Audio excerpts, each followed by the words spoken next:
I'm going to speak ahead of Ron because I'm going to talk about what's new in the core French curriculum, and he'll talk about what's the same and challenges. Do we have some core French teachers in the group? Okay, well, I'll keep this brief. Anyway, the working group that got together, made up of teachers from around the province, we connected and we gelled so quickly and so thoroughly. It was very difficult to say goodbye to that group when we finished the work in the 6 months. And so for those of you who are going to be using the core French curriculum, rest assured that it was created by teachers who love teaching, who love language learning and acquisition.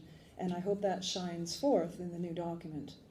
So I think the biggest thing that's new in the core French curriculum is that although we're still honoring the 5 threads of reading, writing, listening, speaking, and interacting, they're not being separately assessed like they were in the draft curriculum of 2011, but rather they're being assessed as a whole, because that's basically the proper way to be assessing languages, assessing all those things all at once. And as has been mentioned, another new thing about the curriculum is it's based on the KDU model, know, do, and understand, that creates sort of a 3-dimensional way of learning and answers the questions for the kids, so what? Why am I learning this? The curriculum is a lot less prescriptive, and Rome's going to talk about how that can be a challenge, but it also opens up the curriculum for a vast amount of creativity on the part of the teacher and the students. And Rome's going to make a suggestion on how new teachers, as has been mentioned, can sort of overcome the fear they may have of having such a non-prescriptive curriculum. Social media, as has been mentioned, is very much imbued in the curriculum, but I think the biggest change and the most wonderful change is the emphasis on culture. There's basically 2 areas. One is that culture is a vehicle to further the students' learning and their own exploration of their own culture. And it's not just Mardi Gras and Bonhomme and how to make a crepe, but it's communication. Yes. It's communication styles such as facial expressions, body language, gestures, and notions of courtesy and manners, and things like that. I've heard that the study of culture is not necessary for language acquisition, and I could not disagree more with that. Thank you. As well, as importantly, or perhaps more importantly, the First Peoples' principles of learning, as has been mentioned, is not just an add-on with this curriculum. It's absolutely woven in and imbued into the curriculum, and it's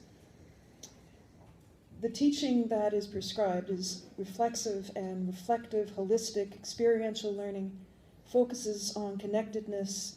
It's learning that supports the well-being of the self, the family, the community, and the land.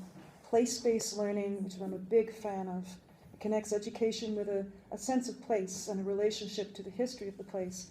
But one thing that's very evident is that we don't take on this task lightly.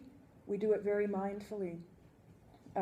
First Nations principles are not ours to play with and then discard when we're done. We need to be very mindful, understanding of where they come from.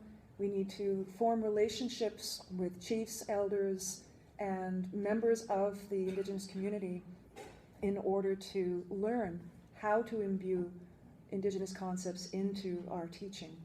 So that is absolutely invaluable. So now I'll turn it over to Rome, who will continue on.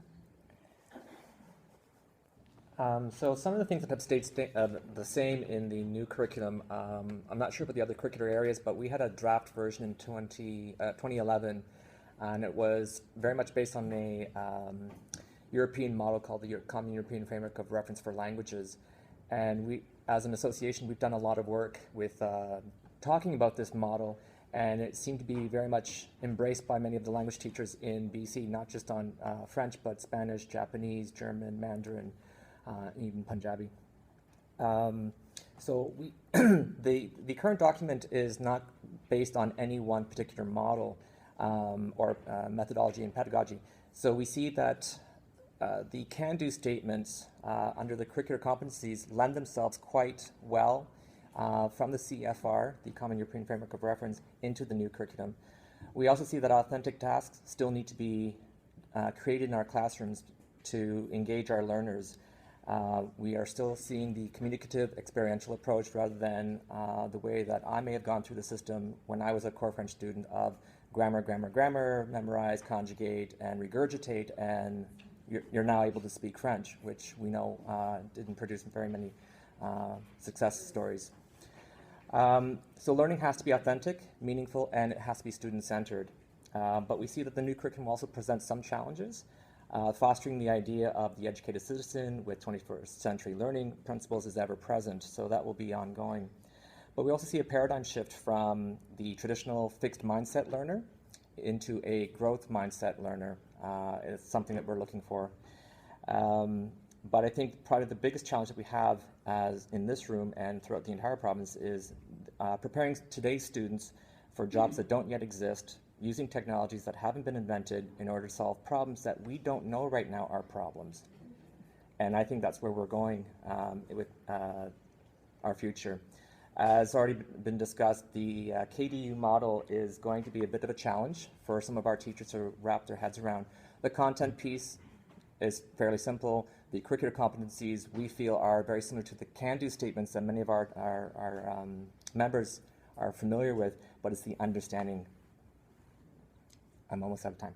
Okay, the last piece that I will say, though, is that the ministry in our communications has just released a statement saying that they are going to be updating the website later this month and throughout the fall with frequently asked questions section and information on what the KDU model is, where they are at on assessment, because we haven't discussed that, as well as later this fall we're going to see the ministry plans to release short videos that will explain each component and how the model works as a whole and how they interact with one another.